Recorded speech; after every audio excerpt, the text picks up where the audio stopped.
Okay. So I have all my posters down at this end of the room.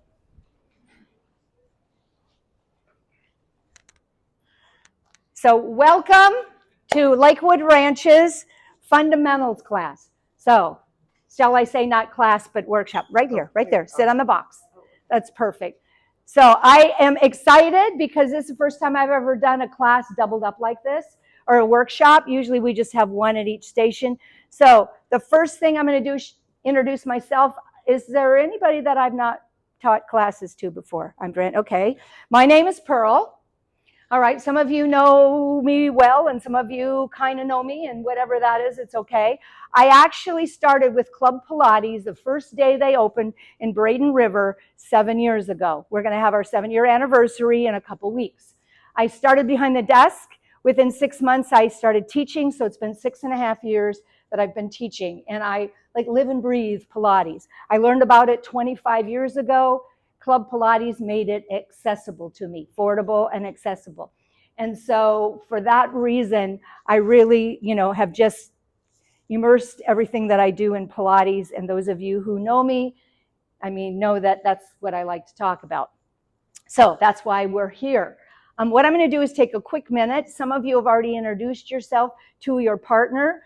There's a few reasons I did this. One of it is to kind of scramble you up a little bit, open you up, make you pay attention. The other one is to learn and meet a new person here at Club Pilates, because we are a club, it's a community, and some people have made friends that they've had for years and years, and so this is your opportunity to make a new friend. So I want you to say hello to your neighbor, introduce yourself or your partner, and just share how long you've been doing Pilates, and what you would like to get out of class today, okay? I'm just going to give you 30 seconds to a minute. So just take a second. We don't want to take too much time.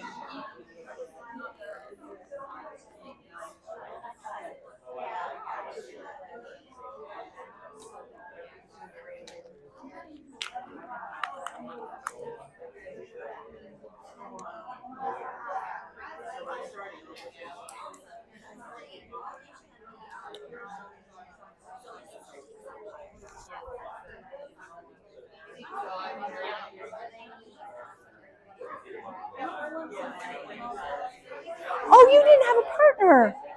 Oh, no. I did not catch that. I am so sorry. Are you okay? Are you okay? Okay. And then you did not get your station either, did you? You'll be all right. Well, someone else might sneak in. Who knows? Are you sure? Are you sure? Okay.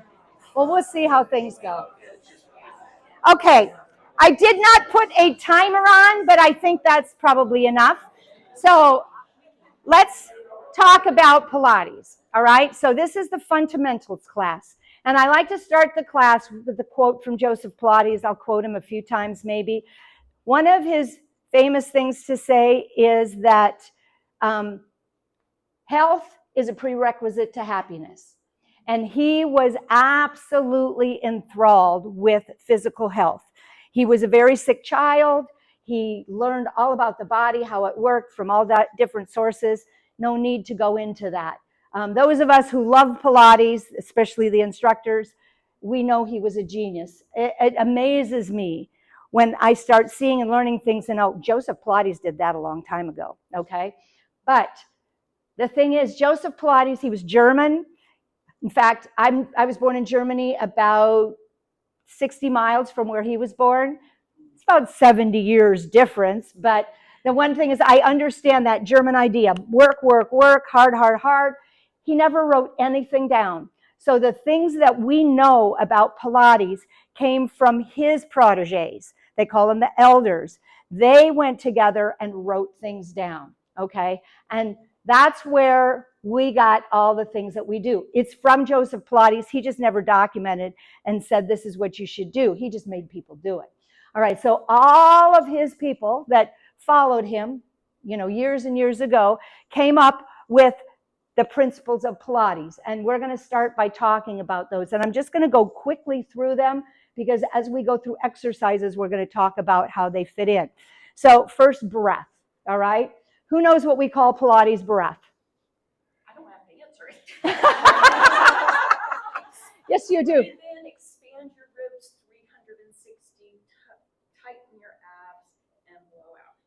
You've been listening. Yes, it's called a lateral breath, but you described it perfectly. Okay, so you fill the rib cage and you blow it out, and that is the proper way to really breathe. He used to say, if you learn nothing else, learn how to breathe properly. So I want to talk about these concepts on a global level, so like the big picture, and then on a local level, how we use it, in our Pilates practice and in life. So breath, I mean, if you don't breathe, you're not going to live. So we all have to breathe. When it comes to Pilates at a local level, we want to use our breath to support our movement. And so learning that Pilates breath and understanding it is fundamental to getting the exercises and connecting to the muscles. And that's why you hear the instructors say, breathe, breathe, breathe. When we get started in footwork, remind me if I don't bring it up. I'm going to talk more about how to use your breath, okay? But I don't want to spend the time here before we start working. Then centering, okay? So center. Center is two things. First of all, we want to be centered, mind, body, connected. Okay, then also your center is your powerhouse. That's the core. The core is not just the abs, not the six-pack. It's not the six-pack and the transverse and the obliques. It is the core. Your diaphragm is involved. Your pelvic floor is involved. The muscles down your spine. That is your powerhouse. That is what protects your spine. Joseph Pilates said, if you have a healthy spine, you're young. If you have a stiff spine, you're old. No connection to your age. And think about it.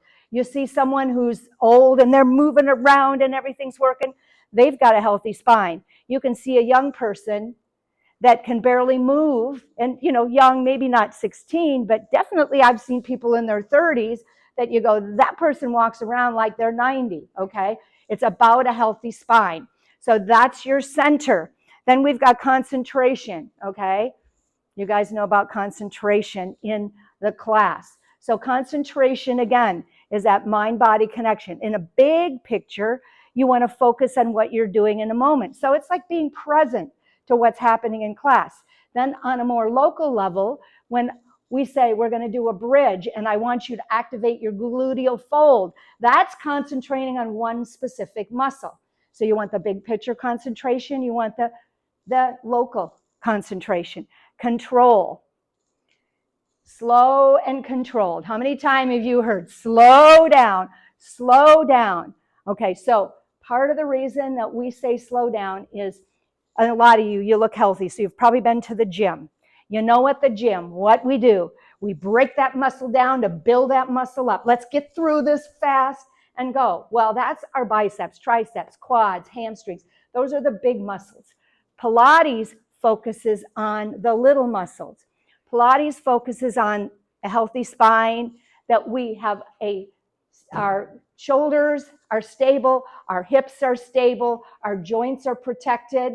Okay, the muscles that protect our joints and our shoulder joints, our hip joints, our knee joints, even our ankles, they're all little tiny muscles. You don't want to break these muscles down.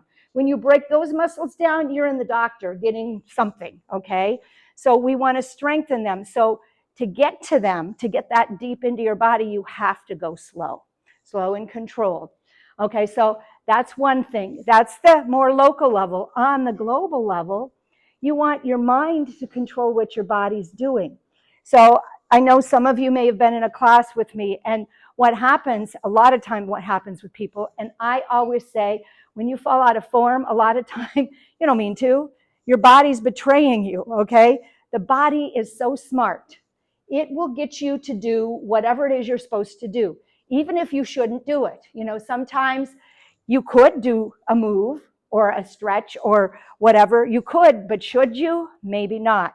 All right, so the body is smart. And if you're being asked to do an exercise and the body goes, oh, if I just rock those hips to the side a little bit, it's going to be easier, okay? If I pull the shoulders up, my abs don't have to work so hard. If I let those knees drop open wide, my abs don't have to work so hard. So your body will betray you. That's why it takes mind over muscle control, and you have to pay attention. Back to our concentration. Then precision, another one, precise. There's a certain way to do things. And if you do it, and this was Joseph Pilates, if you do it in the precise way, controlled and slow, then you're going to get the benefit of the exercise. If you don't pay attention to precision, well, shoot, you might as well just go out and play because you're really not getting what you want out of the class. And of course, you only got 50 minutes, and we want to get the most out of those 50 minutes. So we want to stay slow and controlled, and then flow. Pilates is all about flow, okay? So on a local level, when you're doing an exercise, you want to flow. So think about when you're doing footwork, and we say, flow in, flow out. You're doing arm work. You're pulling springs, resisting springs. It's a flow. It's not jerky. It's not hard one way, soft another way. It's a nice, even flow. So that's on the local level. On the big picture, you kind of have to look at us instructors. And I apologize.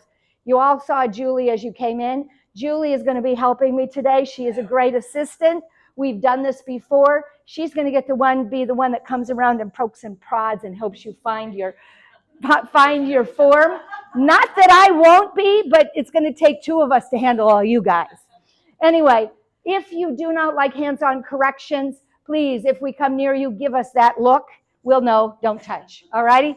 So, flow, but it's up to us instructors to bring flow into your class. So have you ever been in a class? The class starts, next thing you know, it's like feet and straps. You went, where did 50 minutes go? That instructor created a class with flow. You get into that mindset and you just move from one exercise to another. So that's flow. All right, so I went through the principles. I don't want to get into too much more detail there. I'm only spend another minute. There's just a couple other things that go on in class that fall outside. So we do work on flexibility, okay? So we do some stretching. There's always involved. It's buried down in these principles. We also relaxation. So think about that. Who pulls their shoulders up to their ears all the time? Okay, so you got to learn to relax those shoulders. Maybe you need to learn to relax your feet. I've been in classes where I think people were wearing elf shoes all day. Their toes are curled back, all tense, okay? So we want to learn, what do we relax and what do we work on? We want to also learn about modifications and progressions, and that's going to be a lot of what we talk about today. And I didn't ask any questions about, anything you're protecting, hips, knees, shoulders. As we get into exercise, I'm going to share general information. You are welcome to ask. And if it is something that you're like, you don't want the whole room to know about, don't worry. When one of us come near you, you can kind of say, hey, what do I do for da-da-da-da, okay? And through the rest of this, ask questions. There's no point that you can't stop things to ask questions. Progressions, I'll share some of those. In the fundamentals, we don't want you to try to progress too fast. You have to build strength and understanding at the beginning level. And then the next workshop that's coming up, we're going to help you work on progressions and moving to the next level. So this one, we're going to try to stay basic. What I will do is more show you where we are, what modifications are, and maybe what you can progress to make it just a little more challenging. And I won't even call them modifications because I've started calling it friendlier, okay? Because some things are friendlier than others. And for you, if you're protecting your back, you want the friendly version. It's not bad. It's not worse than anybody else. So don't think of it as, oh, I'm not working as hard or I'm not doing it full. Think of it as friendly. You want a relationship with your body. You want to be friendly to what your body needs. And then finally, our equipment. And so that was friendly, of the individual approach. And so you guys probably have noticed, we have a class, but the theory is, and I always look at it as I have 12 different workouts happening. We're following the same exercises, but everybody needs something just a little bit different. Now, you have to take responsibility because I can't manage 12 people's workout, but I certainly can help you find what's best for you. And that's what we all try to do. So it's a partnership, and we can help you if you are trying to build a relationship with your body. If you just want to come and listen and say, okay, I moved, check, been to Pilates, that's great. We have no problem with that. But we're going to let you do that too. We're not going to worry about making it, more individualized. Final thing is equipment. And so I just want to spend a minute because, I mean, granted, the equipment belongs to the owners of the club, but you guys are members. So it's just as much your equipment as it is the owners as far as taking care of it and respecting it. All right? So I'm going to point out just a few things. Nobody, not for anybody particular here. It's probably the people that aren't here and should be. But when you clean your equipment, we always ask you to spray your towel only because we don't want to wear, we have a studio that lasted 7 years. That's because we respected the equipment. One of the other things is to start to pay attention what it looks like when you came in so you can leave it that way when you leave. So we don't usually ask, but if you put all 5 springs back on, we like that. If you moved your carriage out, we like it when you move it back in, and we'll talk about that in a minute, when you do it, when you don't. I have already set up springs, but when you use springs during class, if you put them back to where they belong. So those are just little things that if you start being responsible, it makes our job as instructors easier, right, Julie? Because we don't have to go around and clean up the room. It makes our front desk job easier. And the next instructor that comes in, they're not like, they left me a mess, so it's good for all of us. But you wouldn't go and mess up your house and then just leave and not worry about it. This is your place, so honor it as it's your place. All right, so I'm going to go ahead and we're going to get started, and we're going to start with breath. And on the BOSUs, I laid 2 TheraBands, and I want you all to decide. I think they're about the same. Maybe the black one is a little bit stronger. So decide who gets the stronger and the lesser. It doesn't matter. I'm going to give you one, Julie, so you can help us. And if someone's like, oh no, I need the other one, let me know. We have them. We can switch it up. Okay, so the first thing we're going to do is we're going to talk about breath. And those of you on the reformer, what I want you to do is sit with your feet on the floor. Because, turn sideways, turn back towards me, sit your feet on the floor. Those on the box, you've already done that. So you're going to take your TheraBand and you're going to put it around. Ladies, you know where this is, right below your bra strap. Gentlemen, if you were putting on a heart monitor, that would be where you put it, okay? Yes. Of course. Now, you're not going to tie it. You're just going to cross it over. And I want you to have your palms up as you hold on. Now, I'm going to share a little something with you. How our hands work. You may have never thought about this. These are little gun, our pincher fingers. This is what we grab stuff with. Our last 3 fingers are our grip fingers. This is what we hold on to. So if you are ever hanging on for dear life, hang on with your last 3 fingers, okay? So you're going to take this. You can let your pointer and your thumb, you can hold or not hold, it doesn't matter. It's the bottom 3 fingers that I want you to really grip this on.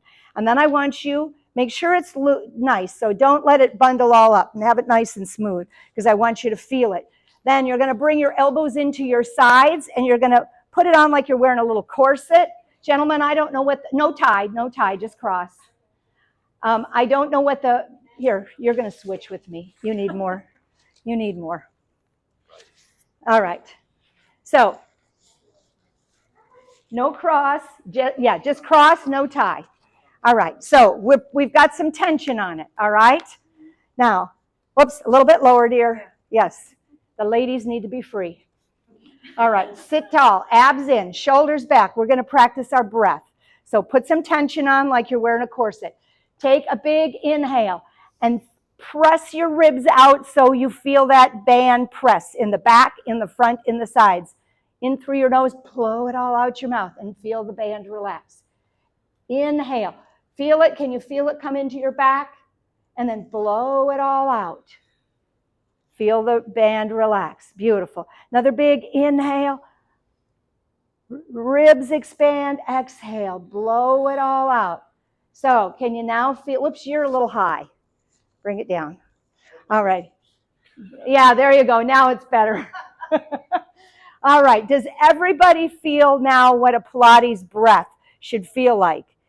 Who thinks they can do better now than they have been doing breathing? Everybody? Yes. So you want to, you don't always have that band, but you want to imagine you do. And really spread those ribs. Now, one of the things that happens when you spread your rib cage like that is your intercostal muscles, which are between your ribs, you're exercising those. So you're giving more strength and support to your whole body. Your spine, when you do that, the muscles along your back, they're also getting work. So your breath is actually an exercise. And of course, when you exhale, you pull your navel to your spine and those transversus abdominals down below the belly button. You're strengthening those when you pull your navel into your spine. So try it again. Okay, transversus abdominals are across here. Rectus abdominals are up and down. Rectus abdominals are the six-pack. That's the show dog. That's the one that looks pretty but doesn't do as much work. I'm not going to say it doesn't work. The ones that you want strong are not the ones that look pretty. You want the ones down here strong. Those are the ones that support your low back. Those are the ones that keep everything in tight. If you have a hernia, it's because you have transverse abdominals that aren't strong, okay? Everybody got it? Let's try one more. Now, think about what you're doing. Big inhale. Feel that. Now you can feel those muscles between your ribs. You can feel your back working. Exhale, blow it all out. Beautiful. All right. So there's a little test in your, just put your bands up on the BOSU because that's, we will use them again in just a minute. Okay. So in all of that, we breathing, centering, thinking about what's going on. You really have to concentrate to breathe properly. Control. We're controlling that movement. Precision, very precise. And then when you get it, it's flow. When I first started getting ready to be a teacher, not even that, when I first started even doing Pilates on a regular basis, every time I got to a stoplight, it was, I practiced. And then one day I was standing in Publix and I'm like, I'm breathing Pilates breath. And that is what coming to class is about. It's about training your body to do things properly. So when you go out into the world that you treat it right and then you're healthy. Pilates is a great workout, but if you do not use it to become all of your life, then you're just, it's not that you're wasting your time because movement is precious. But you want to move like you do in the room all the time, not just the 50 minutes that you're here. Okay, so the next thing we're going to go to is footwork. And so this is where we're going to play a little switch game. We're going to start, and you guys, whoever's on the reformer is going to get to go first. The other person, we're going to do footwork on the ballet bar, which will be something different you haven't experienced. And then you're going to switch. But before we do, this is where I want to talk about springs, okay? So 5 springs. You guys are all used to it. Blue, 2 red, 2 green. Which one is the strongest spring? Who knows the strongest spring? Green. Which one is the least strong spring? Blue, you got it, okay. And the red is in between, all right? And there is one of the people I was listening to said spring math. They're about 50% up each one. So when we do footwork, you've gone in, and every teacher has something a little bit different, right? Some of you may understand what we're trying to do, some may not. I'm going to tell you what I do, which is pretty much in line with what the instructors do. I try to explain it so people understand. Just because then I can say to you, choose the springs that's best for you. So 2 reds and a green. Typically, if I'm doing a beginning class, I like to do 2 reds and a green. They're a little more lower body work. They require a little more glutes, a little more legs. The reason I do that is because most people coming new to Pilates, not very strong. If you want strong abs, you've got to have strong glutes, okay? So if we start out developing your glutes, it's going to be easier to strengthen your abs. Then 1 red, 1 blue, 1 green, that's the next step up, okay? So it's a little bit easier as far as pressing in and out, but it requires your abs a little more, okay? And then if you go to 2 reds and a blue, that then really requires your abs. So that's how the progression goes. Couple other caveats. When I have gentlemen in the class, and we all know, no matter what's in mode right now, men do have more muscles than women most of the time. So I will change the spring load based on the fact that you're a gentleman. So what I just said And I do it to you all the time, don't I? Yeah, guys know. I come over and I go, oh, you need more. All righty. So one other thing, and I have been doing a lot of studying over the years about osteoporosis and bone health. And so if you have a concern for osteoporosis and bone health, one of the things that you can do is during footwork, use 4 springs. So 1 green stays off. It's 2 reds, 1 blue, 1 green. And then you're going to have to really work, and it puts the tension on your bones to help build bone density, okay? So if you're in my class, I just welcome it because I believe part of what we should do in Pilates is help bone health. If you're with another instructor, let them know what you're doing.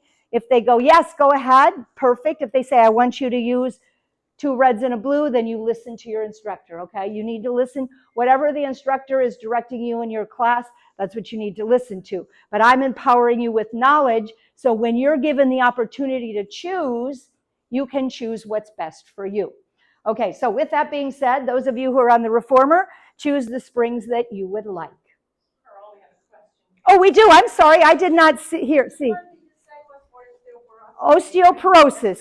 You take 1 green off. Okay? 1 green off. So 4 on, 1 green off. So choose the springs. Now, those of you who did not get the benefit of being on the reformer yet, you're going to come over to the ballet bar.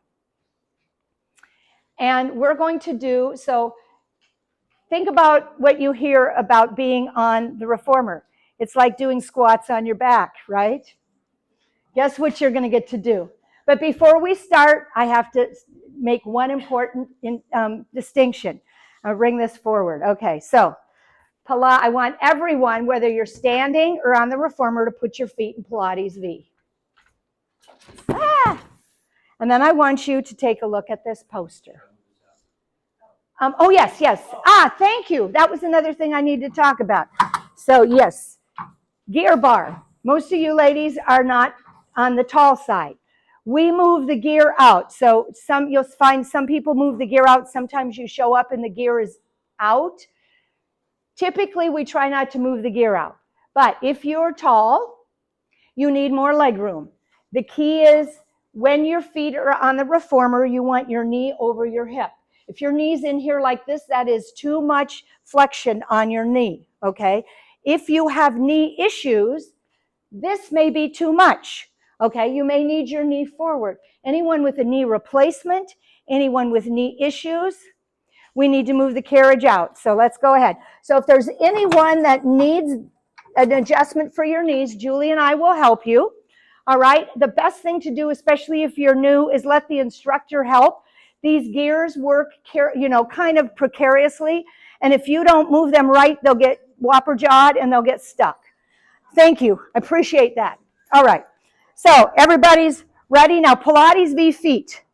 Here we go. This is Pilates V. 2 to 3 inches between your toes. Heels are together. If your feet look like this, that's not Pilates V. You need 2 to 3 inches. I like to say a diet slice. Ooh, somebody didn't like that. All right, so, it's the fan, thank you. So Pilates V feet, I'm going to tell you why this is important. All right, so look at your feet. Now, your knees turn out the same as your feet, right? Your heels, or your hips turn out the same as your feet. If you open up, and those who are dancers love to do this, for me, I hate it because my knees are all turned out. Try it once. Open your feet wide and feel what that feels like on your knees when you stand up. If you crank your knees like that day after day, if you come in here and do footwork with your knees cranked out, what do you think is going to happen?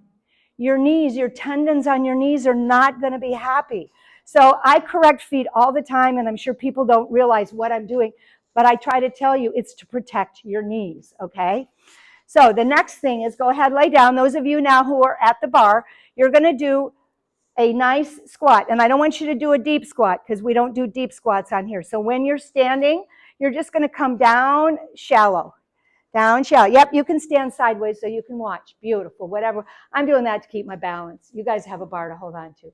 All right, and everybody's going to put Pilates V. Choose heels or toes. I don't care. I just want you to feel. Yep, there you go. If you're choosing heels, you want your heels on your side. You want to flex your feet. Flex your feet. Beautiful. Okay. Now, if you're on your toes, you want your heels up. Yes, ma'am. What do we got? 2 to 3. Okay, 2 to, yeah, there you go. Now, let your knees, okay, so when you squat with your feet in Pilates V, your knees are going to open. Oh. And then come up. Now, better? Oh, okay. Yeah, so when you come into the stopper, your knees ought to be in line with your shoulders. So when you go down, let those knees stay in line with your shoulders. Perfect. We're gonna switch out so you can try it the opposite way. Now, what I want you to do is, as you're going in and out, those of you who are on the reformer, let your knees flop open wide for a minute. I want you to feel this. Just let them come open wide, wider than your shoulders. And notice when you come in and try to squeeze your inner thighs, it's difficult, but you don't feel it as much in your abs. Then line your knees up with your shoulders and feel the difference in your abdominals. So there are 2 reasons that this foot position is important. 1, because it's good for your knees, and 2, it's the right position to work your abdominals the most, okay? If you keep your knees too close, your abdominals aren't going to be at their max work. If you open your knees too wide, it's going to cause you not to feel it as deeply into your abdominals. Perfect. You doing good? Should you inhale going up? Oh, good. I'm asking about that. No, perfect question. I had a question on breath, and I told you at this point I was going to tell you about it. So some of you may have instructors. Let's take the feet wide now. So take them as wide as the foot bar. Those of you who are standing, just guess that width. So I'll talk about breath while you do a little more footwork. And then I'm going to talk about feet position a little bit more too. So breath. You may have heard instructors say, inhale as you press out, exhale as you resist in. I typically say, press out on your exhale, resist in on your inhale. The difference is classical versus contemporary Pilates. Classical Pilates is derived from Joseph Pilates forward. In the last, what do you say, Julie, 10, 15 years, contemporary Pilates has become more the mainstream. Contemporary Pilates is made for how we work our bodies today. Joseph Pilates worked with dancers and athletes. He did a lot of rehab. So what he did was work with people who already were in really good shape. They weren't hunched over phones. They didn't sit at desk all day. So contemporary Pilates is more about how we are today. Exhaling as you press out, you exhale as you exert energy. So when you press out, if you exhale as you press out, when you exhale, you pull your navel to your spine, right? So your abdominals are engaging as you exhale and press out. There is nothing wrong with doing it the opposite way. If your instructor wants you to do it that way, try. In the end, what matters is that you're breathing a Pilates breath. If you're breathing the wrong direction, don't worry about it. You'll eventually get it. You'll find what works for you. Okay, so let's go ahead because you guys got to do 2 foot positions. Let's switch out. And we're going to talk about the importance of the different foot positions, all right? And those of you who are standing can try them there. So we did Pilates V. We found out why Pilates V is so important. When we open our feet up wider, what we're doing is we're getting into those side glutes more. So that's why we take them wide. Whoops. Is that too far out for you? Yeah. Perfect. Is that good? Are you good? Anybody who needs the gear bar adjusted, let me know. Okay. So now, we did wide. Now I want you to take your feet wide and come up on your toes. So those of you who are on the floor, you're going to step wide and you're going to come up on your toes and you're going to do just a little. You don't have to go deep, just a little bit on your toes. And what I want to, oh, yes, you do. Okay, so yes, some people had the 4 on. Do you want the 4 on, my dear? Okay, so if you're on your toes, you want your heels lifted and your ankles stable. And what you're going to find on your toes is you feel those quads working harder, right?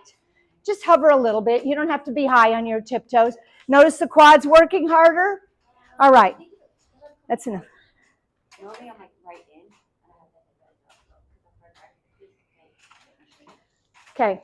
Oh, good. I heard another thing that when we finish with the feet, I'm going to talk about the headrest for 1 second, okay? So next position, I want you to zip your legs up tight together. This is going to be more difficult for you guys on the floor to feel. Arches on the center of the bar. When we do this, what we're trying to do is balance our feet. So as you press into your arches, you should be pressing evenly. If one foot is pressing harder, so those of you standing, just see how you're standing. See if you roll to the inside or the outside of your feet. This foot position, if you have a tendency to pronate or supinate, okay, supinates, roll your feet in, supinates, roll your feet out, pronates, roll your feet in. Working your feet in this position can help. Those of you standing, are you noticing? Are your feet rolling in or out?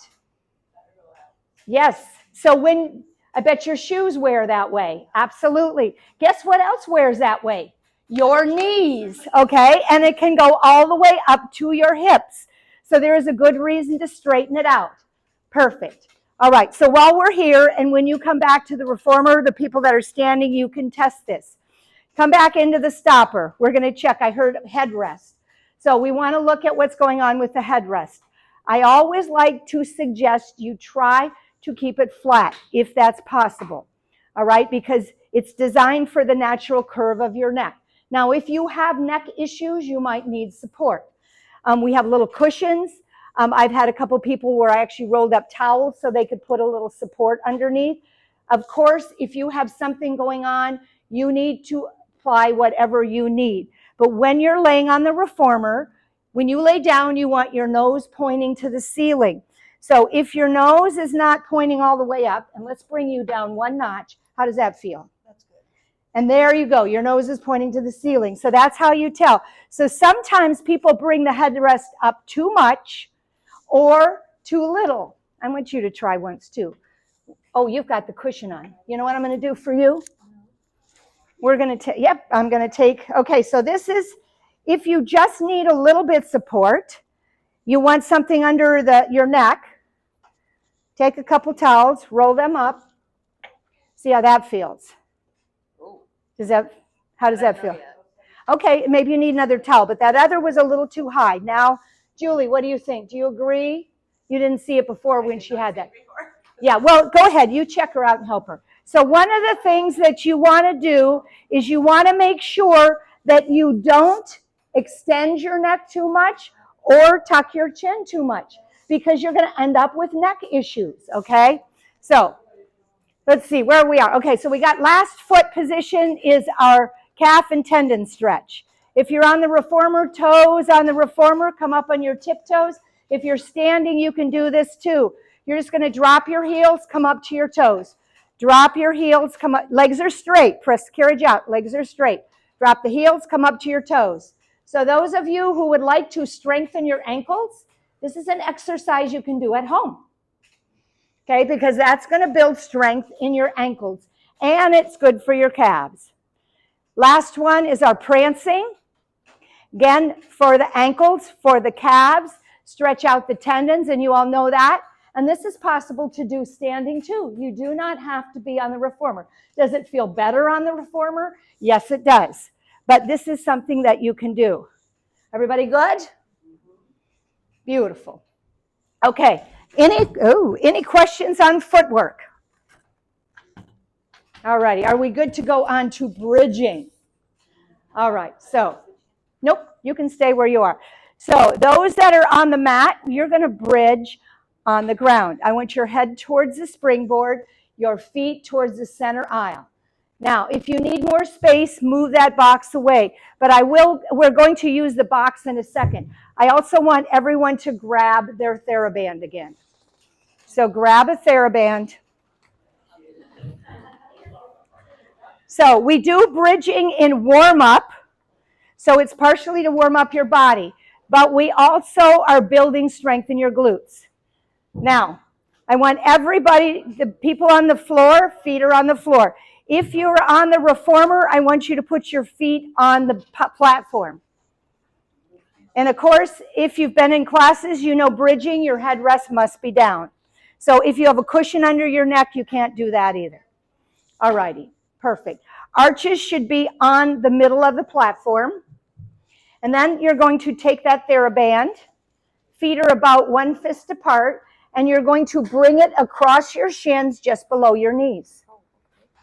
You're going to have your arms long at your sides, so choke up on that band until you can lay your arm, have some stretch, and have your arms down by your side like you'd usually do on a bridge. Okay, so I want it up high. So feet are on the floor. Here you go, Kelly. We'll get you. Okay, Nikki, I'm sorry. Okay, perfect. Now, if you're on the floor, bring your heels in towards your glutes if you can. Hold on. We want this. I want this band open, and I want it up by your knees. So let it be open. Don't let it crumble. Okay, now, everybody knows bridge. Headrests are down, right? Up higher, up higher. Okay, take a nice big inhale. So remember our gluteal fold? If you can't find that, just find your glutes. Then on your exhale, you're going to activate the gluteal fold. You're going to lift your hips, and you're going to press your knees into that TheraBand. Beautiful. Feel those knees come forward. Feel that lengthening through your hip flexor. Try not to arch your back. Make sure you're not arching your back. Pull your navel to your spine. Go ahead, take an inhale, and on your exhale, lower down. So did everybody feel that bridge a little deeper into your glutes this time? Yes? No? Yes. Okay. So let's try it again. Exhale. Keep tension. Now as you lift, knees press into that TheraBand. Yeah, bringing those knees forward. Beautiful. Take a nice big inhale. And on your exhale, go ahead and lower down. Let's just do a couple more. Perfect. Nice. I'm going to move this when you come down. One more. Come all the way up and pause. Knees go pressing into that TheraBand. Beautiful. Abs are pulled in. Bottom rib to hip bone. Tailbone reaching towards your knees. And then go ahead and lower down. Perfect. So did you guys feel this differently than you felt it before? Yes? Okay. That is how it's supposed to feel. You want those knees and shins to go forward as you come up. You're deeper into your glutes, right? Your abdominals are working harder. So what we're going to do is we're going to go ahead and switch again. Take your TheraBand with you. Now that you switch, well, you get to stay there. This time we're going to lift our feet. If you're on, you can choose to keep your feet down, or you can put them on the bar or the edge of the box. The choice is yours. Okay, so I'm going to talk about feet on the platform. Go ahead. Feet on the platform is the friendlier way to do a bridge. If you have back issues, if you cannot lift so that you have a straight line from your shoulder to your knee, come down to the platform. I would rather see a beautiful line in your bridge and your feet on the platform than a half bridge and your feet up high. The other reason you want to build up that way is if you're struggling with your feet up high, you're not going to build the strength that you can build if you're at a level where you can come to a full bridge, okay? So again, you do you. Doesn't matter what your neighbors do. It's the friendlier way for you to do it. Make sense? So now, you feet up, feet down, you choose. Put that TheraBand back on. Put some tension in it. Take a nice big inhale.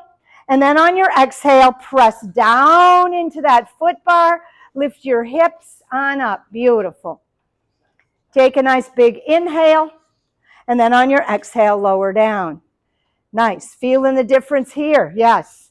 Knees forward. Let's bring this a little higher so you can feel it. Exhale. Squeeze those glutes and lift. I want you to hold in that bridge for a minute. Feel your body, okay? Pull your navel to your spine. Think bottom rib and hip bone reaching towards each other so your navel pulls in a little deeper. Think tailbone to the back of your knees. Your shins are still pressing into the TheraBand. Now lower down.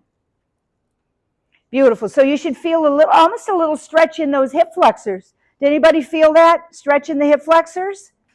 Good, because that's what you're supposed to be doing, is lengthening out that front body. Let's just do 2 more. Go ahead and start to feel it.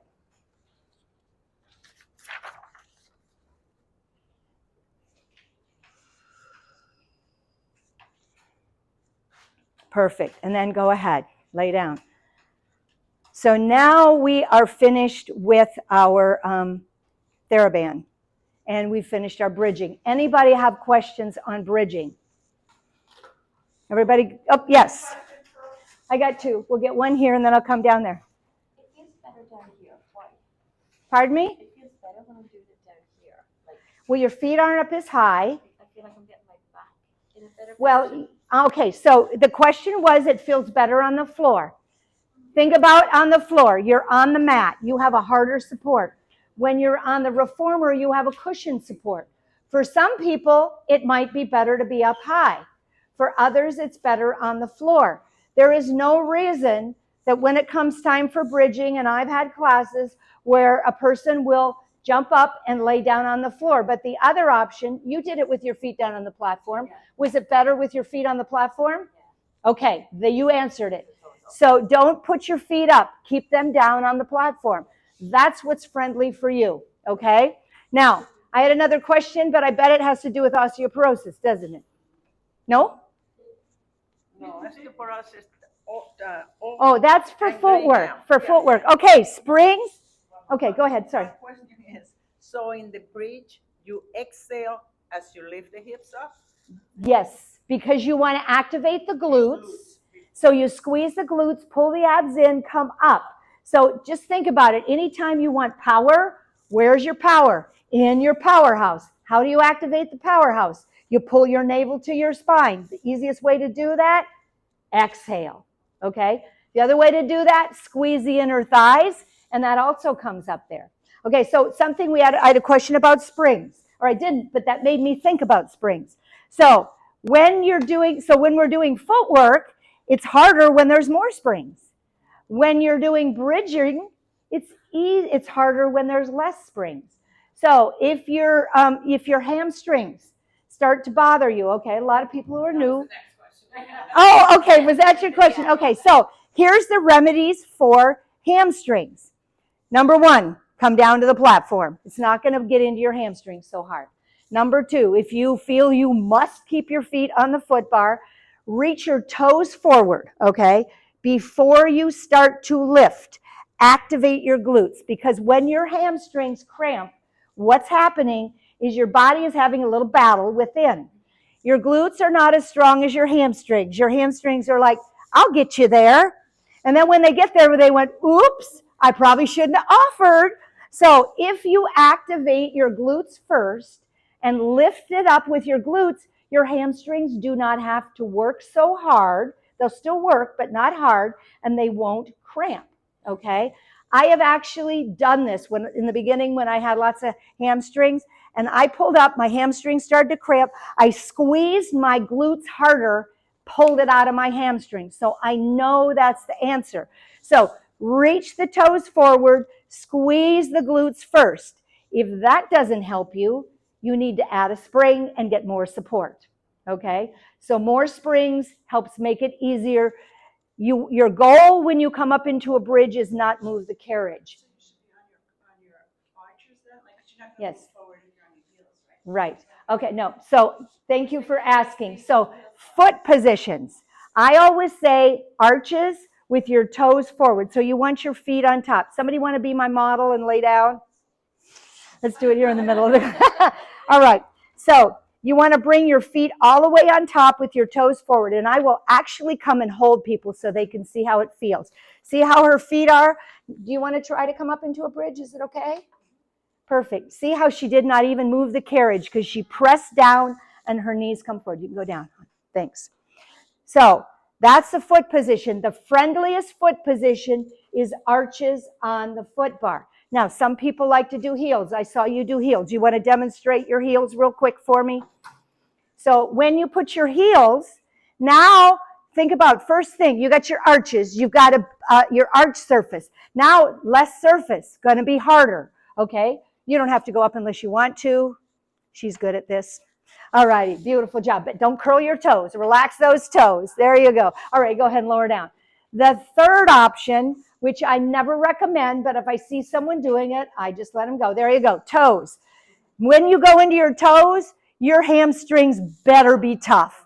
Yes, because toes will get you in the hamstrings all the time. So friendliest arches on the platform, then arches on the bar, then heels, and then toes. And I would say arches, when you're in a 1.5 and you feel like you're really strong in your glutes and your hamstrings, go to your heels. Toes, to me, toes is an ego thing because hamstrings, you want to get your glutes strong. You're doing it for your glutes. So if you have a reason to get your hamstrings strong, then go to your toes. But in general, I don't recommend it, and most people, it's probably not good for. Yes, on your toes. We all need to work on our butt more than our hamstrings. Yes, exactly. Yep, we need to work on our glutes more than our hamstrings. So, like I said, I see someone doing it, I go, God love you, I'm not gonna. Because I'd rather strengthen my glutes, all right? So from here, what we're gonna do is supine arms, because when you're in a class, that's what's next. So let's just talk about why we do supine arms, all righty? Supine, who knows what that means? Laying on your back. We got someone who's been here a while. All right, so supine, anything we do supine is laying on your back. Arms, we know what those are, okay? But what is the exercise for? It's not really about your arms. It's about your back. It's about your lat muscles under your arms. We do it at the beginning of class for a warm-up to warm up your back, because later, when you do a plank, you're going to need those lat muscles. Later, when you do upper body, you're going to need your shoulders and your back warmed up. So that's why we do supine arms, okay? So it's a beautiful thing because we're going to have half the people do it on the reformer. If you're on the reformer, you want to be on one red and one blue. If your carriage is pulled out, let's get it back into the stopper, because our loops are measured for the carriage to be in on all the way in, okay? If you're on the floor, lay down. See if you can lay with your head near the springboard and the box is in the way. If we need to move the box out of the way, we will, but I feel like there's enough space. Okay? Perfect. Now everybody's going to reach back. If you're on, whoops, your knees are going to, okay, so those of you on the floor, bend your knees, feet are flat, and scoot a little bit away. You want about 4 to 6 inches. Perfect. So on the reformer, grab the short loops. On the floor, grab the yellow springs, the handles. Perfect. Reach your arms up to the sky or to the ceiling, whatever makes most sense. You're doing great. Fingers through. Okay. Now, I'm going to give you some options. If you're on the reformer, you must bring your legs to tabletop. If you are on the floor, you're welcome to keep your feet on the floor or take them to tabletop. Choice is yours, and if you want to try it both ways, you can. Take a nice big inhale. Make sure your wrists are directly over your shoulders. So if your wrists are back over by your ears, bring them a little bit forward. Then, yep. And here you go. We're going to bring you out just a little bit. There you go. That's where you want to start. All righty. Open hands, straight arms. Exhale, bring your palms down to the carriage. Turn your palms towards the center aisle. Beautiful. Inhale, resist the springs on the way up. Slow down. Remember, slow and controlled. Exhale. You want to squeeze the underarms. You want to feel this under your arms in the lat muscles. And you want to feel it in your back. Remember, this is to warm up your back. Beautiful. If you've ever been in a class and you see someone doing a chest lift while they do this, if you've gone to 1.5, you might. They're changing the exercise. At the beginning of class, we want to do straight supine arms because we're trying to get you warmed up for what's to come. Go ahead and pause. Let's bring the arms to the sky and bring your feet to the foot bar. Your hands need to be in the air so your feet land, all right? I'm not going to give you a big break. We're going to go, I want to show you our tricep presses, and there's something you need to learn about this. All right, legs back to tabletop. Nice big inhale. On your exhale, reach your palms all the way down to the carriage. Anchor your elbows down on the carriage or floor. Then you're going to bend your elbows, fingertips to the ceiling, and on your exhale, you're going to straighten your arms. Now, you want to, when you bend your elbows, to actually don't take your wrist, bend them, 90-degree bend on your wrist. So bend your elbows, stop with your wrist over your elbows, and then press. If you have a habit of bringing your hands back towards your bicep and over flexing your elbows, you're going to give yourself tennis elbow, okay? I saw this recently in some training that I did, and I know someone who had that happen to them. So when your elbows bend, you want to have your fingertips straight to the ceiling, bend. No, elbows. You know what you're, so see where you're going with your hands? Don't go there. Straighten your arms. Now when the elbows bend, stop with your wrists directly over your elbows, right there. Don't go any further back. When you go further back, you're overstretching that tendon on your tricep. Okay? Good. Okay, you're just watching. All right, let's see. What are we doing here? Do we know what we're doing? Oh, I do. Okay, good. All right, everybody good with that? Then straighten your arms, let them float to the sky, let your feet come down. We're going to switch because I want you to try it in the other apparatus because I like to do supine arms sometimes on the floor. Yeah, try it. You can switch. All right, so as soon as you're switched, yep, just put these up here. As soon as you're switched, go ahead and get ready. Now, something I didn't talk about. If you have shoulder issues, okay, well, that's not on arms yet, but we'll talk about it. Remind me about sciatica. We'll get on sciatica. So if you have shoulder issues, if you're on the floor, just scoot closer so there's not as much tension. If you're on the reformer, you're going to grab the longer loops, okay? Longer loops if you have shoulder issues. Or, for example, maybe you just aren't strong enough yet. Then you can go ahead and grab the longer loops. Now we're going to do the next one in supine arms. Reach your arms to the ceiling. Take your legs to tabletop. On your exhale, bring your palms down to the floor or the carriage. Turn your palms into your hips. On an inhale, you're going to open out to a T. And on your exhale, squeeze the underarms. Bring it back into your hips. Beautiful. Inhale as you open. Exhale, squeeze the underarms. Now, the important thing here, whoops, to the side. It's a T-pull. It's a lat pull. Now, when you open your arms, you want to keep those wrists below your shoulders. And now squeeze from the underarm. What happens is people like to come way out to a T. Then you have to use your deltoid, the top of your shoulder, to bring it down. And you're not using the under. Nope. Keep them at your sides. You're doing circles. You want to bring it out to the side. Palms in, and then just squeeze the underarms. You want to feel it on the lat muscles. Every time you pull your arms in, you want to feel your shoulder blades draw a little bit down your back. Everybody feeling that? Yes? Last one, float your arms up to the ceiling. Let your feet come back down. We're going to do one more here. It's going to be our basic supine arms, but also it gives you guys two on the other apparatus. So legs to tabletop, arms to the ceiling. Let's exhale, bring your arms down. You're going to make little circles. Start with little circles about the size of your gray ball, okay? I'm going to have you take it into bigger circles. So now you're going to take your arms out to a T, up to the ceiling, down to the carriage or floor. So now you're making bigger circles. A lot of times we'll make those bigger circles. Always keep your wrists below your shoulders. Keep your arms straight. Don't bend your elbows. You want to keep the arms straight. Remember, we're working our shoulder joints. We're working our backs. Even though it's arm circles, Every time you move and exhale, you want to pull your navel to your spine. If you're doing circles, let's reverse them. You can do large or small, whatever makes the most sense to you.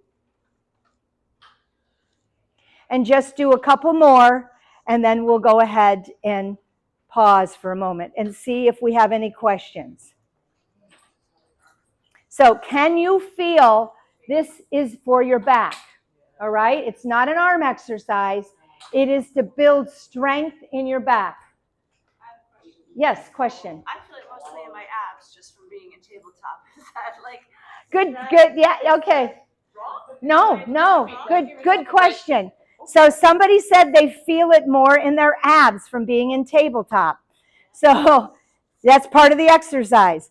A lot of times we'll have you put a ball between your thighs, and then you even feel your abs more. But what you have to do is focus on what's going on in your back too.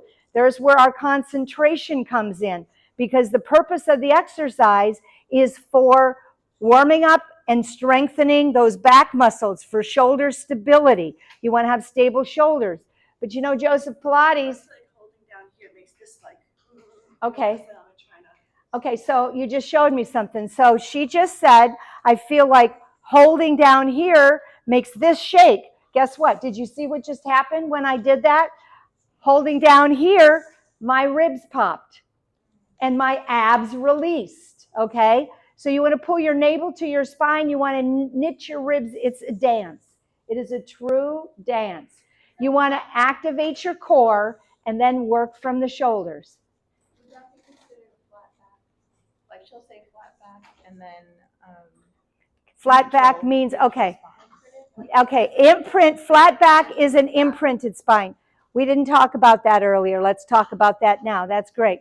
So everybody know the difference between neutral spine and imprinted spine? Yes, no, maybe? Okay, so you're all laying down. Let's just find it quick. And usually I do this at the very beginning of class, but it doesn't matter. Hang your loops up, whichever loops you have, and just close your eyes for a moment. Notice where your low back is. You should have a natural curve. We could put a grape, we could put a blueberry, we could have a ladybug run underneath, whatever it is, it has a nice little curve, right? That's your natural curve.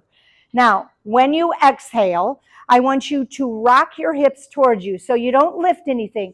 You just rock your hips towards you and your back flattens into the carriage or the floor. Now, some instructors call that a flat back. Technically, it's an imprinted spine. When your legs are in the air, if your back is having a hard time, whether it hurts, whether you're having a hard time holding your abs in, if you go into an imprint when your legs are up, it's going to make it better. So let's try that. Take your legs to tabletop. First, start with your neutral spine. Take your legs to tabletop. Hold there. Now, do a little tilt of your pelvis and flatten your back. Feel the difference? Okay, that is more supportive. That is the friendlier place.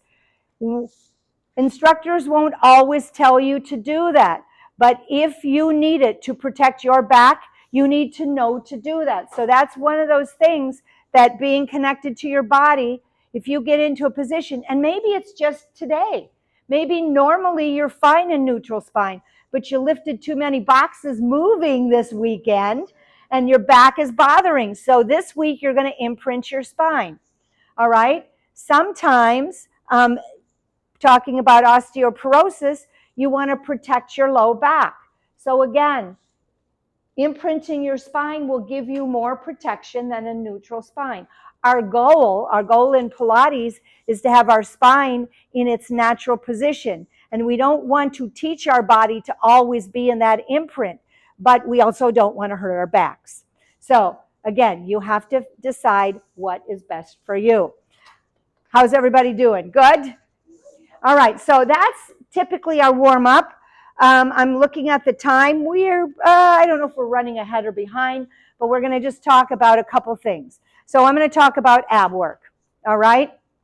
You can just lay and listen for a minute. Everybody knows a chest lift, right? Pull your ribs in and up, your head, neck, and shoulders float up. You go into what's called flexion. Anytime you round your spine forward, which means anytime you're hanging over your cell phone, you are in flexion, all right? Joseph Pilates taught a lot of flexion because the people he taught, ballerinas, they were always an extension. So he wanted to get their spine into more flexion. If Joseph Pilates was here today, he would change his workout and get rid of flexion and start making us work more in extension. He's not. We are. So we have to be smart about what we have you do. Okay? When you do flexion, you know what we're activating? Our rectus abdominis, those showcase abs. They're not really the abs. This is Pearl talking, okay? Some of the instructors agree with me. Some of them don't. Everybody's got their own opinion. That's one thing about Pilates. It is a philosophy. And so just like all philosophies, people to pick and choose what they believe. All righty? I believe that these transverse abdominals that protect your low back, they're the king, the queen, that, you know, they are the ones that you need to be focused on. All right, so lifting your head, neck, and shoulders, going into flexion, making yourself working on that six-pack, that's nice. It feels like you worked out. Is that the most important thing? I don't believe so. So I have started to do less chest lift and more stress on our transversus abdominals. Legs in tabletop. Got to work those transversus, right? Obliques, rotating, things like that. So, but if you're in a class where you have to do a chest lift, you're going to do it because that's what the instructor told you to do. Unless you have osteoporosis, you have neck issues, you have, you know, disc issues, you have something that you should not be doing it. Maybe scoliosis, that's another thing. So everybody, you know, you have to know your body. If you're not supposed to be doing a chest lift, don't, okay? Just plain don't. If an instructor says something, tell them what you've got. They'll totally get it. What you want to do then is focus on those transversus abdominals. All right? Hundreds. How many have done hundreds in classes? I kind of gave them up recently because too much flexion. Pardon me? Well, that's the other thing. Here's somebody said she feels like she's doing them wrong. Most people do. Arms are flapping, wrists are flap. I want to get you to do things that are going to help you when you leave the room, okay? So that's why I start focusing more on transversus. That's not to say you're going to not take classes and have to do chest lifts. Know your body. It's okay that you do a chest lift. Most of the time, they do a couple chest lifts to warm you up, and then they add something where you're doing your transversus anyway. And if you're doing your transversus, then the chest lift's not going to hurt up or down if you're working other parts. One of the things I will tell you is, especially in the hundreds, we say pull the ribs in, head, neck, and shoulders up. Chest lift, you go up and down. It's not so much. But 100s, you lift and you hold for 100 count. And people start to have their neck bulge. Their neck hurts, okay? So the reason that happens is because these little rectus abdominis, they get tired. And your body's smart. Oh, I'm going to come to the rescue. And your trapezius and your neck go, we'll keep your head up for you. And then they're like, oops, I guess we probably shouldn't have. And you end up with a neck ache, okay? So if you're in a class and you're doing something that requires a chest lift or a holding up of your chest and your neck hurts, my recommendation is to lay down and reset. This holding the head up stuff, you're losing form. So if it hurts, lay down, reset, or just lay down and focus on the other things that you're supposed to do, okay? And again, this is me talking, so I'm not the gospel or the one in charge here, but I have done a lot of studying, and my goal when I work with people is to have you make a relationship with your body. And nobody wants to be in a relationship where they're getting hurt. So, just saying. All righty. Good. So, working on the abdominals, talked about the transversus. We do things like a toe tap. Even the ab series, okay? So, in the ab series, you lift your head, neck, and shoulders, and then there's single leg stretch, there's double leg stretch, there's scissors, pretend these are legs, lower and lift. Okay, all of those can be done with your head down, All righty? Lower your legs a little closer to the ground. Your transversus will work harder. So again, honor your body. You guys know what's important for your body. The one that drives me crazy is, you know which one, crisscross. Those of you who've been to the gym, crisscross. At the gym, it's a bicycle, but in a bicycle, you do like so, right? Pilates, no. Pilates is about rotating your rib cage. It's not a big movement. You're rotating your rib cage side to side. Anybody who pulls the elbows in and reaches for their knee is totally out of form, okay?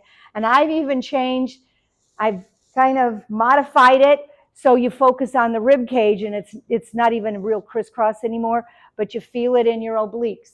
Now I'm going to tell you about rotating your rib cage, all right? Our spine, 42 vertebra. We've got, what is it? 7, 12, and 5. Yep.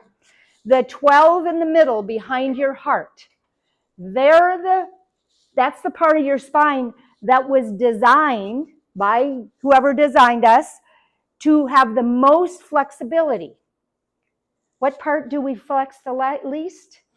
Our thoracic spine. We're whipping that head. We're doing all kinds of things with our hips. Our thoracic spine, we don't. So again, I try to get that rotation of the spine in as much as possible.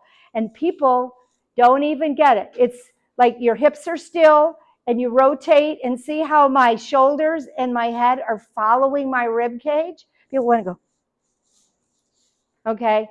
Another thing, you'll find it in class. Anytime you're expected to do anything and they say rotate your rib cage, 1 inch, 2 at the most. Most people 2 inches is too much, 1/2 inch.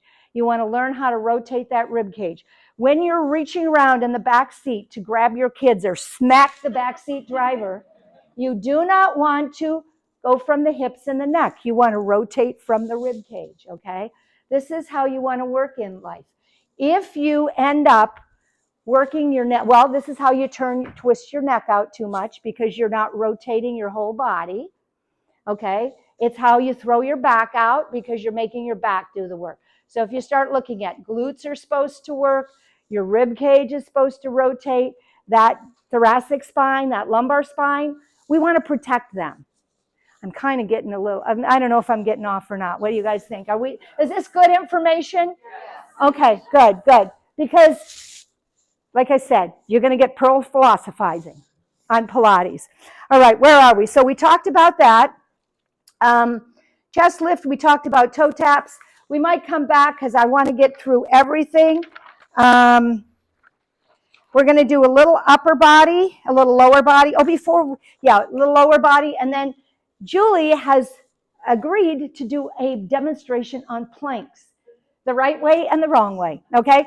So the next thing we're going to do is upper body. Those of you on the floor, move your yellow springs to your shoulder height. And those of you on the reformer, you want to be on 1 red spring, unless you have shoulder issues, and then go to 1 blue. Okay? We're going to make it very easy. I want everyone on the reformer to turn around and face the wall. You're going to sit one of a couple ways, okay? You can either sit crisscross legs if that's comfortable to you. If it is not, straighten your legs and put them on the headrest. So we're all going to sit down. And if putting your legs through the headrest is too much, we've got one other option. Then everyone's going to take the handles in their hands. We're going to do an exercise. Nope, stand up. Nope, on the ground. Yep, shoulder height, stand up. You can be a little, yep, okay. Okay, so. No, everyone on the, you missed on the reformer part.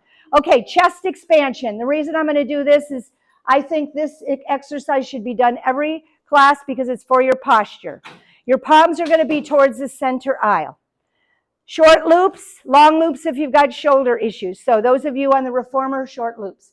Palms are towards the center aisle. You're going to sit tall. Pull your abs in, shoulders back. You're going to stand tall. All righty. About 6 inches, those standing 6 inches between your thighs and your palms. So you want to stand back so you've got a little space between your thighs and your palms. Arms are long. Those sitting, don't move yet. Arms long at your side. I want them right in line with your shoulders. Okay, sit tall. Now, perfect. Can you pull your abs in? Try. There you go. We're going to take a nice big inhale, and on your exhale, from your underarms. So you're going to activate your back. You're going to press your palms just past your hips. And I want you to hold right there. Are your shoulders pulling up towards your ears? Pull back a little further. There you go. Beautiful. Feel the shoulder blades pinch together. Feel the collarbones open. Your chin should be parallel to the floor. Then resist the springs on the way back. Perfect. And we're going to do that again. Press back and pause. Now, the pause to me is more important than the press back. And the reason is if you want good posture, you have to train your body. How do we train our body? We build new neural paths in the brain. So if you're doing this, you can't build a neural path. You have to go slow and controlled. Where did we find that? That's one of our principles, right? Press back, pause, collarbones open, shoulder blades back, and then resist the springs as your arms come forward. This is another one that we want to train the body while we're here in our classes so that when we go out of here, we know how to stand tall. So you have to be careful. You don't want to raise your chin too high. No, there you go. No Pez head. Okay. There you go. Chin parallel to the floor. What? Yes, you are exhaling as you press back because you want to have your abs engaged as you find that. Because when you stand tall with good posture, you want your abdominals engaged. Nobody wants that belly flopping forward, do they? You want to stand tall, belly pulled in. Beautiful. Now, you're going to press back and you're going to hold on the next one. I want you to slowly turn your head and look towards the back of the room. Head only. Don't let your shoulders turn. Then exhale. Slowly turn your head and look towards the front of the room. Back to center. And then resist the springs as your arms come forward. Did everybody feel that stretch through the trapezius in your neck? This is to help the range of motion in your neck. Let's do it one more time because we always do it both directions. Press back and hold. Where do we look first? To the back? All righty, let's turn and look to the front of the room. I always confuse myself on that. Now to the back. Back to center and resist the springs as your arms come forward. So can everyone see how important this exercise is? Every exercise we do, whether it's geared towards your obliques, whether it's geared towards your back, whether it's geared towards your pelvis, we're always looking at stability in the spine, the pelvis, the hips, and the arms and the legs, they just get the benefit, okay? So you want to be strong. Let's switch because I want you to have a chance to feel it on the opposite one.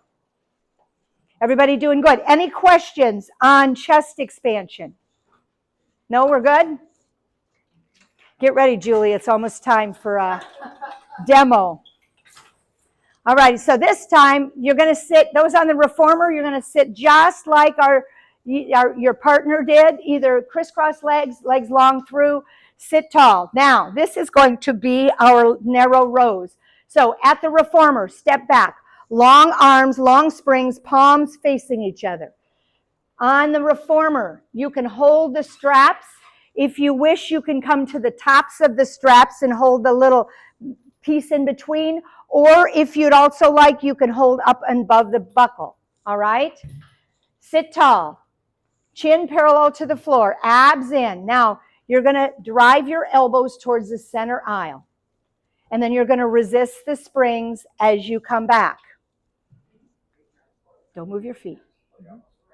Stand tall. Now do it again. Feel the difference? Yeah. Because it's different than you do in the... Yep. You want to be on all four corners of your feet. You want to stand tall. So you're still leaning. You're using body weight. Don't use body weight. This is a full body exercise. Sure. There you go. So this is a full body exercise. Your abs are engaged. Your tailbone is reaching to the floor. You're feeling this in your back. This is not an arm exercise. This is a body exercise, building stability in that back. Can you feel that? It's all back here. Good. Beautiful. Everybody feeling that you're strengthening your back? When your back muscles are strong, then you have stability in those shoulders. And that shoulder stability then will support you in anything you're going to do in upper body. especially the plank, which we're going to have a little demo on that. Questions? Should you tuck your glutes in when Pull you're your abs pulling? in. So if you pull your abs in, reach your tailbone to the floor and pull your shoulders open. There you go. One little trick here. A lot of people like to hike their shoulders. I like to say, imagine you're dragging your elbows to the ground, and when you think elbows down, your shoulders stay down. Try that once. How do you not flare your ribs? How do you not flare your ribs? Thing. Thank you for asking, because that's an easy thing to do. I'm a bad one for that. So whenever your arms go back or open, it's real easy to let those ribs come out and pop, you know. You got to pull your abs in and think about it. That's the only way. You pull your abs in, you think about it. Eventually, you don't need to think about it anymore. So one of the things we're doing in here is you're practicing so it becomes automatic. So then out in life, you don't do that. First, what'll happen is you'll have to think about it real hard. Then you'll go, oh yeah, I need to pull my ribs in. And eventually, you'll notice you've done that, okay? But if you exhale, that's where the ribs. Pardon me? If you exhale when you're bringing it in, it will bring. Yes, if you pull your abs in, it'll keep the ribs knitted in. If you let it, your shoulders, see, look at what happens. I arch and the ribs come down. What did I do? I took my spine out of the neutral position and I went into an arched curve. So you keep those abs in, you keep that natural curve, you pull back. If you don't let loose of your abs, if you keep your natural spine, you're not going to let those ribs pop. So that's why it's a full body exercise. Everybody good? Yes?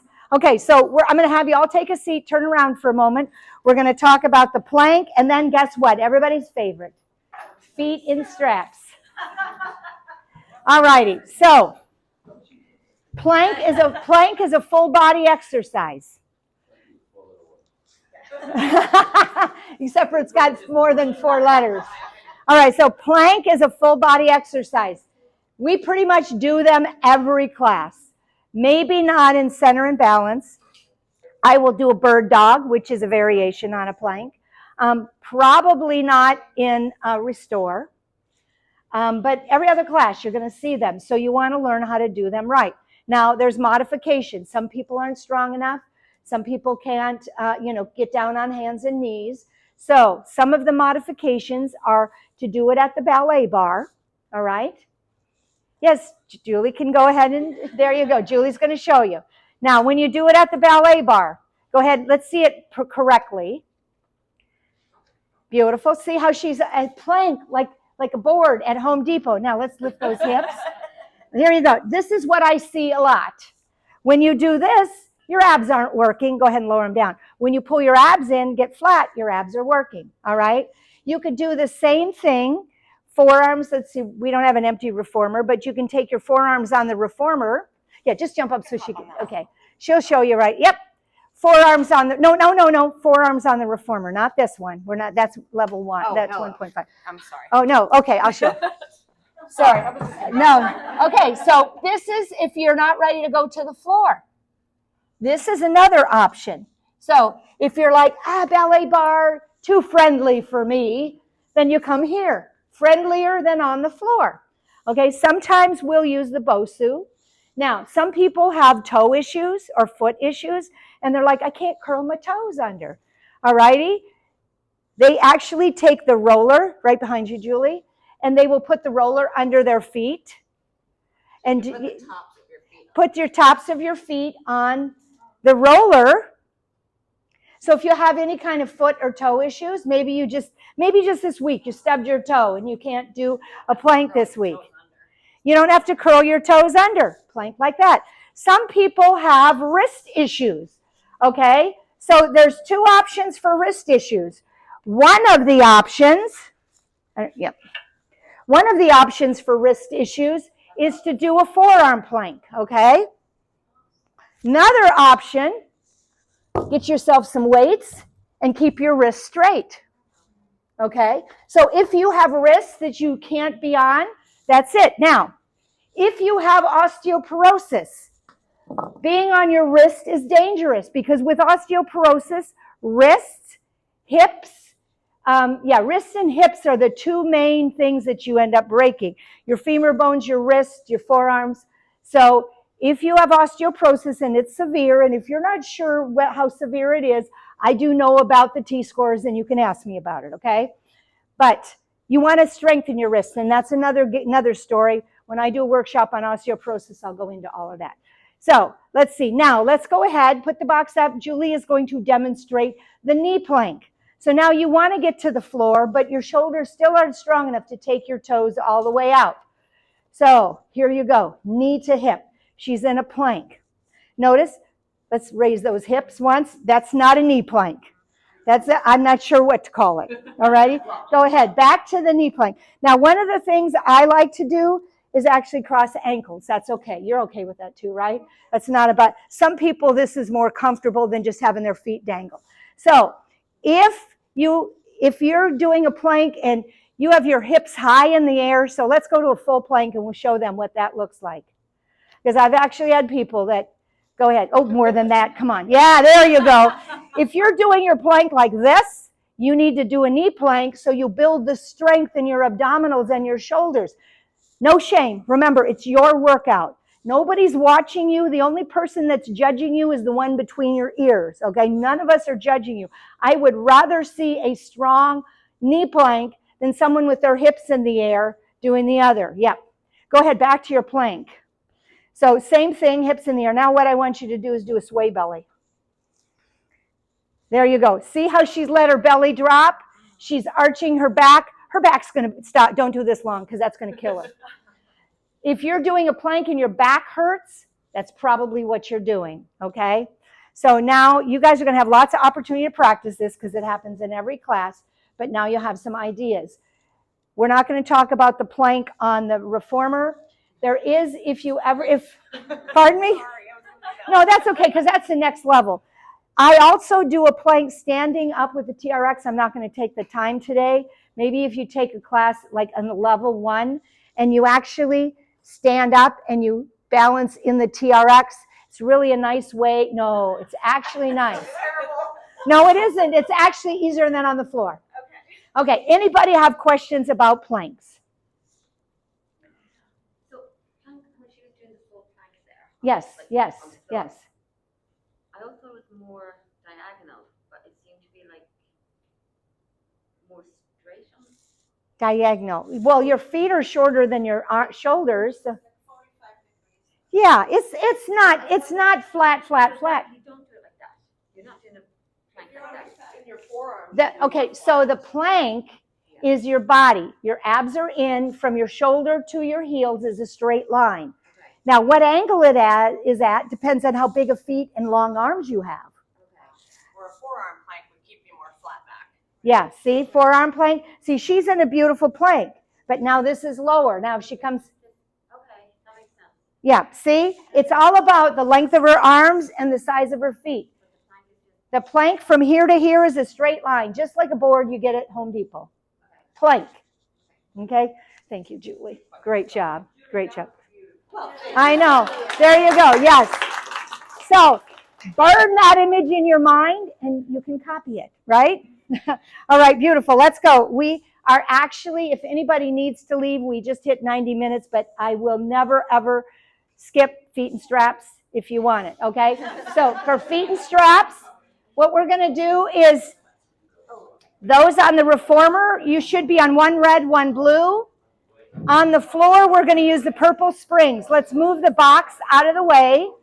So we'll get those boxes back at the end of the reformer quick. And then you can lay on the floor. So get the box at the end of the reformer, and then you're going to lay on the floor.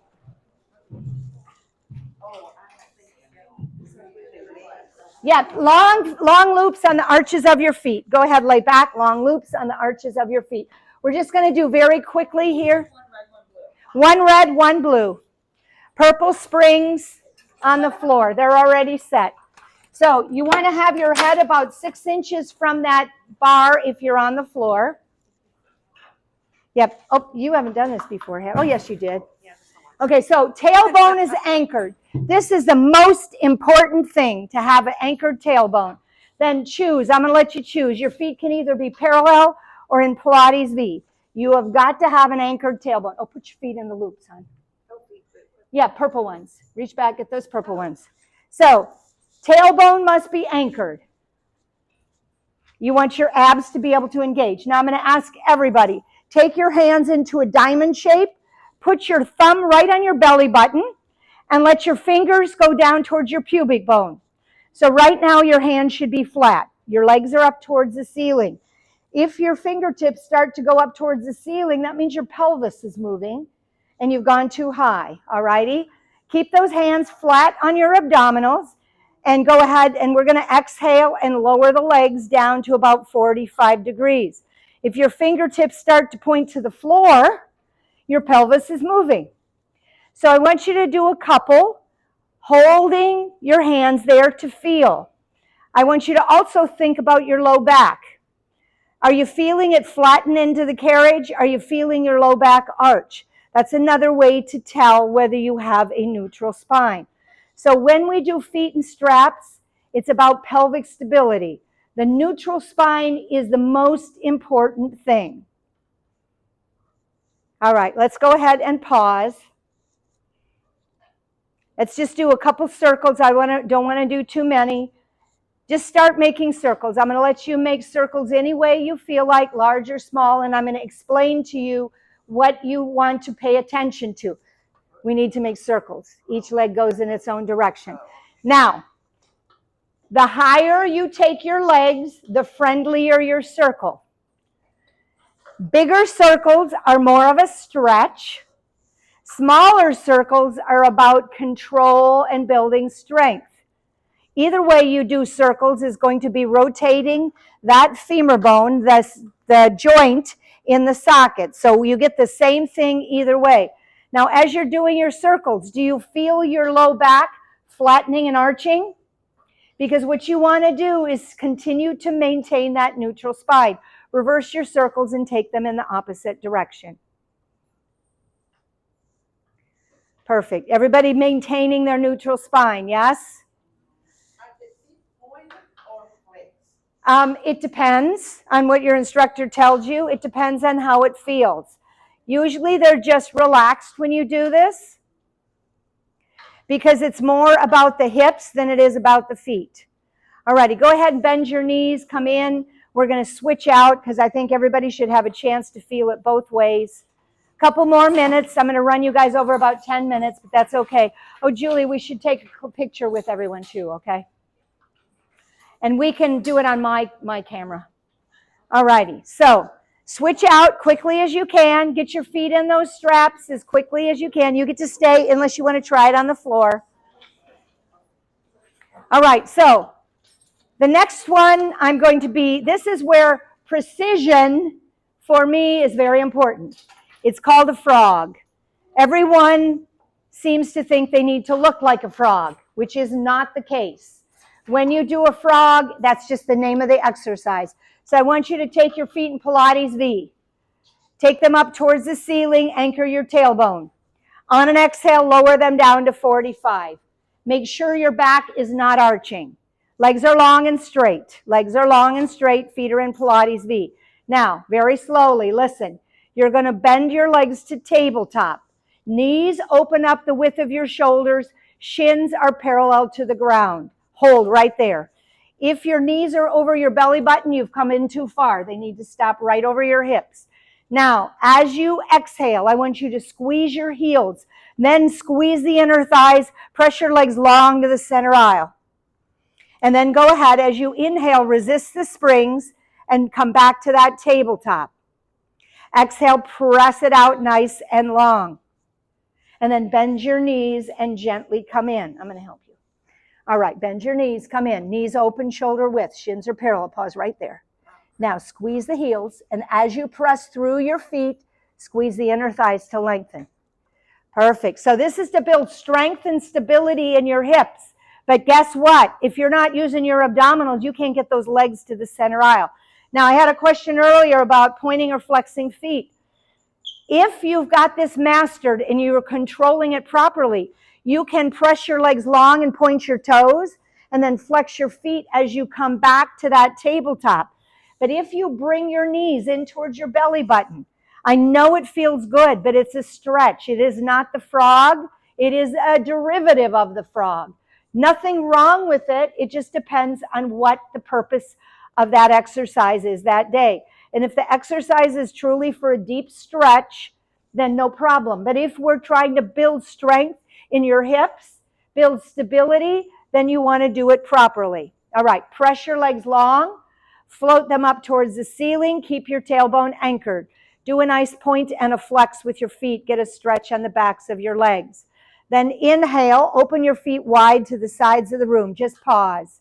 Let the weight of your legs, the stretch of those springs, stretch your inner thighs. Beautiful. This is your last stretch. It's stagnant. You can either do a happy baby or a butterfly. If you have any kind of knee or hip issues, you want to do a happy baby. Butterfly, soles of the feet come together. Your heels should just hover over your glutes. You're going to feel this on your glutes and your hamstrings. You're welcome to reach a hold of your straps and pull your feet a little bit closer to you to get a deeper stretch. If you want a hip opening stretch, I'll be right there, you're going to let your heels sink down towards your sit bones and let your legs open, knees open wide, and that's a nice hip opener. I have a question. What's the difference between happy baby and butterfly? Okay, happy baby. Think about a baby being diapered. Your soles of your feet, if you've done yoga, you know happy baby. Soles of your feet go to the floor, your knees go in towards your shoulders. Feel that. It's more, basically what it is it's not bending your knees as much as you do in a butterfly. Okay? That's basically, because if you have knee issues, you do not want to go into deep flexion of your knees. All righty? Any other questions? Okay, let's hang those loops up, take them off one at a time. Always remember on the reformer, one foot goes on the foot bar. Don't let that reformer carriage get away from you. Come off to the center of your mat. I'm going to let's see, how are we going to do this? You guys are going to kind of stand side by side. There's enough room. Stagger one in front and one in back so we got some arm room. We're going to do our final roll down. I'm going to give you a little cue about the final roll down. So we're going to take a nice big inhale. Reach to the sky. Now, if you have back issues or osteoporosis and you do not want to articulate, you're going to hinge from the hips with a flat back. Otherwise, imagine there's a beach ball, round on down over that beach ball. If you have osteoporosis or any kind of back issues, rest your hands on your thighs and support your back. Don't hang. If you don't, hang like a rag doll. Let your head drop. Let your arms sway. Beautiful. Now, soften your knees. I didn't talk about soft knees. Locking out the knees, not healthy for the knees. Now, we're going to go ahead. You're going to pull your navel to your spine. Your lat muscles, I want you to engage them and pull your shoulders, your arms into your shoulder sockets. Then start to round up, one vertebra at a time. Beautiful. All the way to standing, sweeping those arms to the sky. Huge inhale. And on your exhale, bring your arms down to your sides.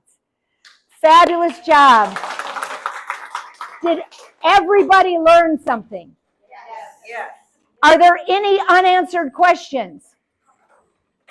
Okay, so now, well, when you come to class, you can ask. Now, you guys are a team. Clean up together. Yellow springs go to number 11. Purple springs go to number 5 with the loops on number 3. Once you've wiped up your mat and the things that we touched, one last request. We're going to take a group picture at the back. Right up front there. There's a rag. There's the towels. Yes?